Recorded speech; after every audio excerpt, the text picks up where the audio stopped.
지난 경기에서 승리를 했다면 좋았겠지만 우린 클로셉스키의 골로 분위기를 반전하는데 성공했다고 믿고 있습니다.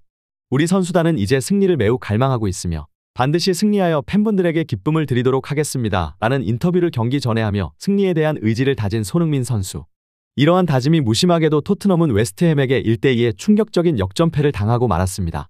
징계가 해제되면서 팀에 복귀한 로메로의 존재가 토트넘의 수비에 안정감을 주었고 그로 인해서 자연스럽게 라인을 올려도 공격진들의 수비에 대한 부담이 줄어들면서 초반에 좋은 모습을 보여주던 토트넘.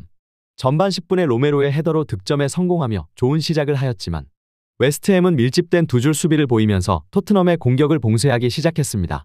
손흥민 선수는 4명의 마크맨이라는 슈팅 한 번 때리기 힘든 막막한 상황에서도 준수한 연계 플레이를 하거나 빈틈을 찾자마자 슈팅을 하는 등의 본인이 할 수 있는 최선의 플레이를 보여주었습니다.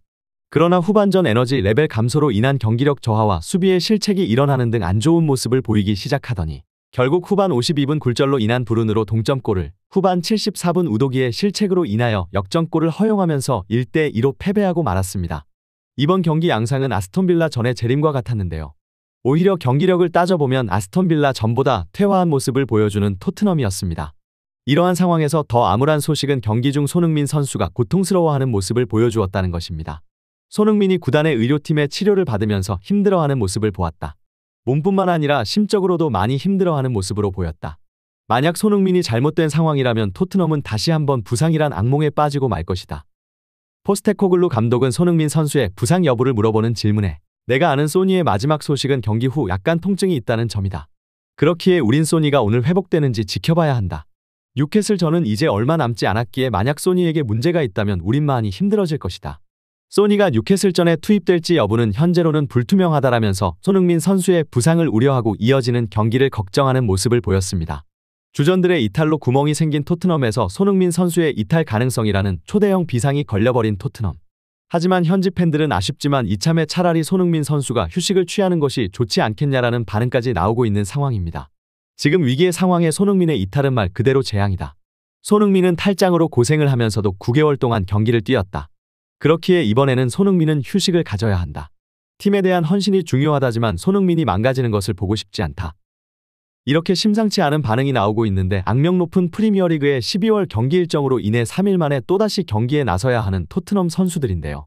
이번에는 홈에서 만만치 않은 전력의 뉴캐슬을 상대해야 하는 상황인 것입니다. 이러한 가운데 진행된 토트넘의 훈련에 다행스럽게 손흥민 선수는 모습을 드러내며 부상이 심각하지 않음을 알렸는데요. 잉글랜드 프리미어리그 선수들의 부상 소식을 다루는 전문 매체 프리미어 인저리스는 손흥민이 현재 허리 부상 중이며 경기 전 몸 상태를 체크하는 단계라고 소개했는데요. 복귀 가능일을 12월 10일로 적었고 복귀할 확률을 50%로 나타냈습니다.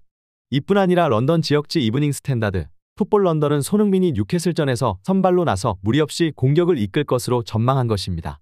하지만 일각에서는 이제 손흥민 선수가 31살에 적지 않은 나이에 선수 생활을 오랫동안 이어가기 위해서는 이렇게 희생을 강요하는 팀이 아닌 손흥민 위주의 팀에서 커리어를 이어가야 한다고 언급하였습니다.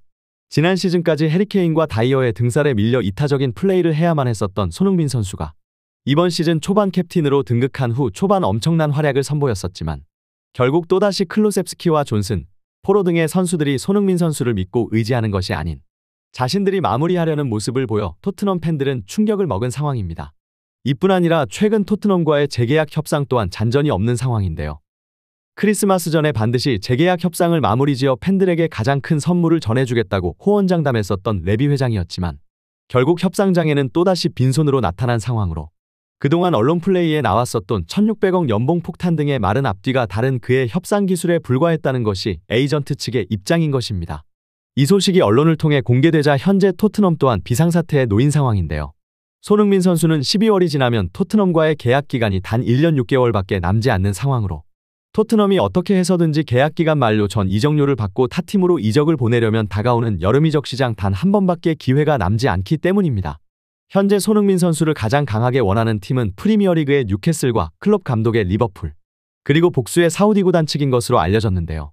리버풀은 내년 여름까지 손흥민 선수가 재계약을 하지 않을 경우 적은 이적료와 함께 손흥민 선수를 영입해 왼쪽 윙포워드와 센터포워드 그리고 국가대표팀에서와 같은 프리롤로 활용해 공격력을 극대화시키려 하고 있습니다. 과연 다가오는 뉴캐슬전에서는 어떤 모습을 보여줄 것인지 관련 소식 계속해서 탑클래스에서 전해드리도록 하겠습니다. 구독, 좋아요 눌러주시면 영상 제작에 정말 큰 힘이 됩니다. 우리 자랑스러운 탑클래스 선수들 소식 전해드리는 탑클래스TV. 정말 열심히 하도록 하겠습니다. 오늘도 끝까지 시청해주신 여러분 진심으로 감사드리며 구독, 좋아요 눌러주신 여러분이 오늘의 탑입니다. 진심으로 감사드립니다.